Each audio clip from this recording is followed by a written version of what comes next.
宜兰壮围的产园，因为这落雨量有较少，所以只通抽这个宜兰河的水来补充水源。也毋过这水源因为是有小可透着海水，所以水质有加较咸，一寡鱼仔全拢安尼死去，而且佫无法度申请天然灾害补助。即马为着要解决这个问题，所以水利署是打算要伫当地来挖水井，补充恶产的水源。 田内面的稻仔仔拢黄去，而且剩无几丛。宜兰中南地区的稻仔田往宜兰河，因为今年冬天雨量少，灌溉水源无够，农田水利署就抽边仔宜兰河水来灌溉。不过河水受到海水灌流的影响，盐化严重，稻仔仔未大甚至大死，影响收成。水沟里面打上来的水都是海水比较多啊，对啊，当然你下去的话，秧苗刚下去，全部都是盐分的话。 就是都会这样啊，全部都死掉啊。这地区的农地全部都划为什么叫农业特定区？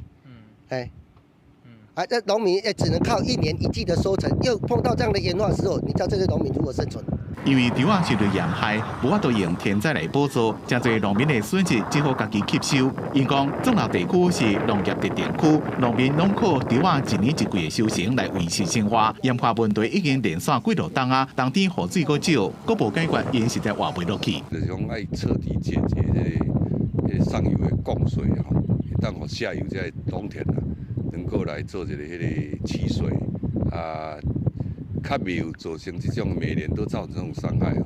当地往宜兰河的稻仔田差不多30到40公顷，受盐化影响的面积，也可等乡公所统计，结果来争取灾害补助，也会彻底解决灌溉水盐化的问题。希望是能够透过这个如果遇到比较干旱的时候，能够专案的在这边做一个取水井啊。关库讲，农田水利署按算伫咧当地挖水井，解决可花时阵灌溉水源无够的问题，避免抽宜兰河的水。公所所部的受灾面积，会协助向农业部争取，看是毋是让以其他的需求争取天然灾害补助。记者综合报道。